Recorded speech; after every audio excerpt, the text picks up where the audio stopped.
દિવસે friend welcome to our Neel Madhav public school. તો આપણે સ્ટાન્ડર્ડ 8માં આપણું યુનિટ નંબર 3 છે. આગળ આપણે જોયું હતું કે યુનિટ નંબર 3માં આહ ઓ આઉચમાં આપણી સ્ટોરી છે એક્ટિવિટી 6માં, કે જે સ્ટોરીનું નામ છે two friend in the jungle. તો હવે આપણે પેરેગ્રાફ જોવાનું છે અહીંયાથી. તો કે લાસ્ટ જોયું હતું આપણે Amit said this to Bhupen. હવે જોઈએ suddenly Bhupen stop and held up his hand. Held up એટલે ચાલવું. હવે અચાનક, સડનલી એટલે અચાનક. શું થશે? તો કે અચાનક. સડનલી એટલે અચાનક. ભૂપેન સ્ટોપ એટલે રૂકી જવું, થંભી જવું. And held up his hand, અને એનો હાથ ચાલે છે. કોનો? તો કે છે અમિતનો હાથ એ પકડે છે, ચાલે છે. They stood will steel and listen. They stood તો ઊભા રહે છે, સ્ટીલ એન્ડ લિસન, અને એ ઊભા રહે છે અને સાંભળે છે. થમ્પ થમ્પ થમ્પ એવો અવાજ આવે છે. A big animal was coming toward them. એક મોટું પ્રાણી છે એની તરફ આવી રહ્યું છે. ટવર્ડ્સ એટલે ની તરફ આવવું. તો હવે પ્રાણીનું નામ શું છે? It is an elephant. શું છે એ? એલિફન્ટ છે. શું છે? Elephant. Bhupen whispered they walk quickly on the grass. Whispered એટલે શું થશે? તો કે ગણગણવું. શું થશે? ગણગણવું. વિસ્પર્ડ. ભૂપેન છે એ ગણગણે છે. They walk quickly on the grass. Quickly on the grass and hide behind a big tree. એ ઝડપથી છે એ ઘાસ ઉપર ચાલે છે અને બિહાઇન્ડ અ બિગ ટ્રી એટલે કે એક ઝાડની પાછળ, મોટા ઝાડની પાછળ છુપાઈ જાય છે. A big black creature with white tusk. Big black creature એટલે પણ પ્રાણી થાય. With white tusk, thick legs જાડા પગ, ટસ્ક એટલે કે એના જે દંતશૂળ કે છે આગળના એ, બિગ ઇયર મોટા કાન, small eyes, long trunk, was coming toward them. તો કે અહીંયા હાથીનું વર્ણન આપણને આપ્યું છે કે એની તરફ આવી રહ્યો છે આ મોટા કાનવાળો, પગવાળો અને લાંબી સૂંઢવાળો. કમિંગ ટવર્ડ ધેમ ની તરફ આવે છે. એટલે કોની તરફ? તો કે જે આ બોયઝ અમિત અને ભૂપેનની તરફ. It was coming closure and closure. નજીક અને નજીક એ આવે છે. હવે આપણે આ ઉપરથી ક્વેશ્ચન આન્સર કરીશું. તો ક્વેશ્ચન આપણો 1 છે, what did Bhupen do suddenly. અચાનક ભૂપેને શું કર્યું? તો આપણે જોયું હતું કે પહેલી લાઈનમાં જતું, Bhupen stopped suddenly in held Amit's hand. Apostrophe S. અમિતનો હાથ એણે પકડી લીધો છે. બીજો છે, Amit and Bhupen stood blanks and listen. હવે આપણને શબ્દ કેવા હતો? Slowly, fast, still, one leg. તો શું આવશે? Amit and Bhupen stood still and listen. તો બોક્સમાં સી લખવાનું છે અને ખાલી જગ્યામાં સ્ટીલ લખવાનું છે. ત્રીજો, who whispered this sentence? It is an elephant. Whispered એટલે કે કોણ ધીમા અવાજે ગણગણ કરીને બોલે છે કે ઇટ ઇઝ એન એલિફન્ટ. આ એલિફન્ટ છે. તો આપણે જોયું હતું કે કોણ બોલ્યું હતું? તો કે ભૂપેન વિસ્પર્ડ ધીસ. તો તમારે શું લખવાનું છે? ભૂપેન વિસ્પર્ડ ધીસ. ચોથું છે, વોટ ડીડ બોય ડુ? શું કર્યું હતું એને? આપણે આવ્યું હતું કે છોકરાઓએ શું કર્યું હતું? તો the boys walk quickly on the grass and hide behind a big tree. એક મોટા ઝાડની પાછળ છુપાઈ જાય છે. હવે 5મો પ્રશ્ન આપણને આપેલો છે, which word in the above paragraph means animal. હવે આવો નવો શબ્દ આપણે સ્પેલિંગમાં પણ લખાવેલો છે. તો કે એનિમલ શબ્દનો બીજો અર્થવાળો શબ્દ આપણને કયો વાપર્યો હતો? તો કે ક્રિએચર. શું વાપર્યું હતું? ક્રિએચર. તો સ્પેલિંગમાં પણ છે, આપણે કરાવેલા સ્પેલિંગમાં. છઠ્ઠો છે, describe the elephant which was coming toward Amit and Bhupen. Last લાઇનમાં આપણને કીધું હતું કે એ મોટા પગવાળો છે, લાંબી સૂંઢવાળો છે, એવું બધું બતાવ્યું હતું. એ હવે આપણે લખવાનું છે. તો the elephant was a big black creature. કેવું છે? મોટું કાળું પ્રાણી છે. With white tusk, thick legs, big ear, small eyes and a long trunk. આ એનું વર્ણન બતાવ્યું છે આપણને. હવે નેક્સ્ટ પેરેગ્રાફ ઉપર જઈએ તો અમિત કહે છે કે Bhupen, it is an elephant. શું કહે છે? કે આ હાથી છે. Vote a big creature it is, આ કેવું મોટું પ્રાણી છે. એટલે કે એ સરપ્રાઈઝ થાય છે. ઇટ કે can't believe it, I can't believe it, મને માન્યમાં આવતું નથી. ઇટ ઇઝ અ ડ્રીમ, આ મને સપનું લાગે છે. I have never scene living elephant in my life, તો કે મેં મારી જિંદગીમાં ક્યારે આવું મોટું પ્રાણી એટલે કે હાથી ક્યારે જોયો નથી. Can I C it from very near, કે શું હું એને સાવ નજીકથી જોઈ શકું છું? તો ભૂપેન કહે છે, Bhupen please keep distance from the elephant, શું કહે છે કે તારે એનાથી અંતર રાખવું જોઈએ. ડિસ્ટન્સ એટલે અંતર, હાથીથી અંતર રાખવું જોઈએ. ભૂપેન વોઝ વરીડ, ભૂપેન છે ચિંતામાં મુકાઈ જાય છે. There was a large elephant about 30 feet away, કેટલું છે? 30 feet દૂર છે. હવે એટલે દૂર. He is angry, અને એ ગુસ્સે છે. હવે ભૂપેન છે એ શીશ કરતો અવાજ કરે છે, એને અમિતને ચૂપ રહેવાનું કહે છે અને વિસ્પર એટલે કે ગણગણો શીશ કરતો અવાજ કરે છે.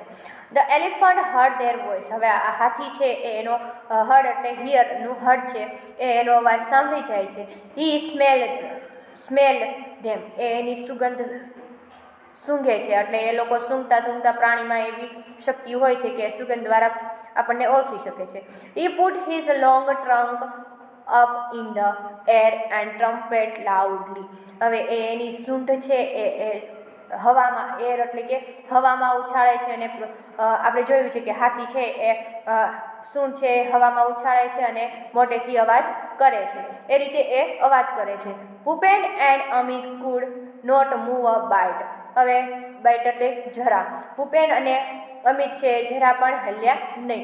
ભૂપેન વોઝ અફ્રેડ, ભૂપેન છે એ ડરી જાય છે.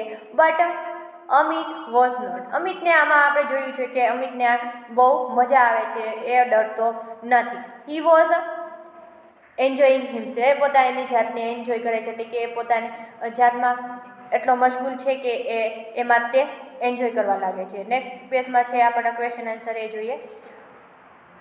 પહેલો છે, it is a big creature, change this sentence into an exclamatory sentence, એટલે કે ઉદ્ગાર ચિહ્નમાં આપણે આ ફેરવવાનું છે. It is a big creature, તો આપણે આવ્યું હતું તો કે what a big creature it is, ઉદ્ગાર ચિહ્ન ભૂલવાનું નથી. બીજું, who said this, I can't believe it, it is a dream, આ કોણ બોલે છે? તો કે અમિત બોલે છે. કોણ બોલે છે? અમિત બોલે છે. ત્રીજું, Amit has never seen a blanks elephant in his life, તો એણે કીધું હતું કે મારી જિંદગીમાં મેં આ મોટું પ્રાણી ક્યારેય જોયું નથી રહેતું હોય એવું. તો કયું આવ્યું હતું? ઓપ્શન એ લિવિંગ આવ્યું હતું. શું આવ્યું હતું? તો લિવિંગ, ઓપ્શન એ લખવાનું છે અને ખાલી જગ્યામાં લિવિંગ લખવાનું છે. ચોથું છે, Bhupen was excited on seeing a living elephant, Bhupen છે એ એક્સાઇટેડ થઈ ગયો હતો કે અમિત થઈ ગયો હતો? તો કે ટ્રુ અને ફોલ્સમાં જવાબ આપવાનો છે. તો કે ભૂપેન નહોતો થયો. કોણ થયું હતું? તો કે અમિત એક્સાઇટેડ હતો, ઉત્સુક હતો એલિફન્ટને જોવા માટે. એટલે શું આવશે? ખોટું. વુ એડવાઇસ ધીસ, કોણ આ એડવાઇસ આપે, સલાહ આપે છે? Please keep distance from the elephant, આવું કોણ કહે છે? તો કે આપણે જોયું હતું ભૂપેન એડવાઇસ ધીસ, આપણે એટલું જ લખવાનું છે. આ વાક્ય છે એ ભૂપેન કહે છે, કોને કહે છે? અમિતને કહે છે, એને એડવાઇસ આપે છે, એને સલાહ આપે છે. આપણને એ વાક્ય પૂછ્યું છે કે હુ એડવાઇસ ધીસ, તો આપણે લખવાનું છે ભૂપેન એડવાઇસ ધીસ. છઠ્ઠું છે, વાય વોઝ ભૂપેન વરીડ, શા માટે ભૂપેન છે એ ચિંતામાં હતો? તો કે જવાબ છે ભૂપેન વોઝ વરીડ બીકોઝ, કારણ કે a large elephant was about 30 feet away from them and it was very angry, એટલે કે આ જે મોટું પ્રાણી છે એ એકદમ ગુસ્સામાં હતું અને 30 feet દૂર હતું એનાથી. સાતમો જોઈએ, which word in passage means spoke softly, શું આવશે? સ્પોક સોફ્ટલી, તો આપણે ધીમેથી બોલીએ તો એ આપણે કઈ રીતે બોલીએ છીએ? તો કે ગણગણવું, કે ને વિસ્પર, તો આ શબ્દ આપણે આવેલો છે બે વખત, તો શું આવશે? વિસ્પર. આઠમો સવાલ છે, whose sense of hearing was sharp, how do you know, તમે કઈ રીતે જાણી શકો કે જેની આ સાંભળવાની શક્તિ છે એ સારી હોય છે, તેજ હોય છે, શાર્પ એટલે તેજ. તો કે the elephant sense of hearing was sharp as he heard the boy's whispering voice.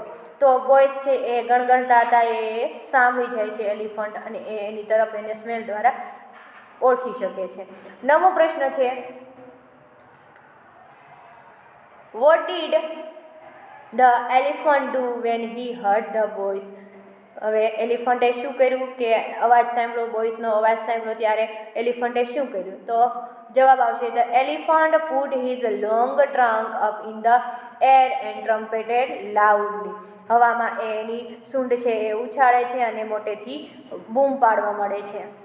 10મો પ્રશ્ન છે, the elephant trumpet loudly because, કારણ કે, શું કામ? તો આપણે આવ્યો છો કે આગળ જ જોયો આપણે, it head heard the boy's voice and he had smelled them too. એની એ સુગંધથી પણ એને પહેચાન લે છે, એટલે કે ઓળખી લે છે.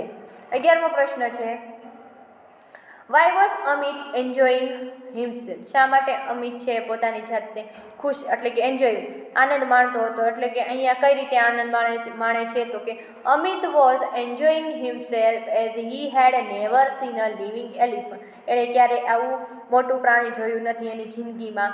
Before and he did not feel the danger due to it. આવું ડેન્જર ખતરનાક જોયું નહોતું. હવે ફરી પાછો પેરેગ્રાફ આપેલો છે, slowly the elephant come toward them. ધીમેથી છે એલિફન્ટ છે એના તરફ આવે છે. હવે આ બોય શું કરશે એ જોવાનું છે આપણે. નાવ હી વોઝ 5 ફીટ અવે. એ કેટલું છે હવે? પહેલાં 30 ફીટ હતું, હવે કેટલું છે? તો કે 25 ફીટ દૂર છે. He was shaking his hand in anger. હવે હાથી છે એ એનું માથું છે એ ગુસ્સામાં હલાવે છે. શેકિંગ એટલે હલાવવું. He is going to attack us. Bhupen whisper to Amit. Bhupen ફરી પાછો અમિતને કહે છે કે એ આપણી ઉપર અટેક કરવાના ઈરાદામાં છે અને આપણી તરફ એ અટેક કરવા આવી રહ્યો છે. We must do something. આપણે કંઈક કરવું જોઈએ. Bhupen pull out a big brown paper bag from his pocket. હવે પુલ આઉટ એટલે ખેંચવું, એટલે ભૂપેન શું કરે છે કે એના બેગમાંથી એક બ્રાઉન કલરની છે એ પેપર બેગ કાઢે છે એના પોકેટમાંથી. There were some sweet in it. એમાં શું હતું કે તો કે એના મીઠાઈ હતી એ પોકેટમાં. He threw away the sweet on the grass. એ છે એ ફેંકી દે છે, એ મીઠાઈ ફેંકી દે છે ઘાસમાં. He started to blow into the bag. હવે એ બ્લો એટલે ફૂલાવું, કે એ છે એ ફૂલાવે છે, બેગને ફૂલાવે છે. પ્લાસ્ટિકનું જે આપણે કહીએ છીએ એને ફૂલાવે છે, બેગને ફૂલાવે છે.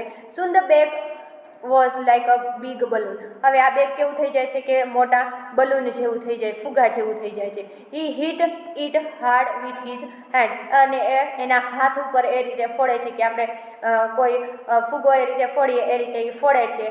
હવે જોઈએ question number 1. The elephant was coming very fast toward Amit and Bhupen. હવે આપણે પહેલી લાઈનમાં જોયું હતું કે શું હતું? તો કે ફાસ્ટ આવી રહ્યો હતો એની તરફ. તો કે ના, આપણે જોયું હતું સ્લોલી. તો શું આવશે? ખોટું આવશે. શું આવશે? ખોટું. બીજું, the elephant was only blanks away from Amit and Bhupen. હવે ફરી પાછો એ કેટલા ફીટ દૂર હતો? તો એ જોવાનું છે. આપણે જોયું હતું 25. કેટલું હતું?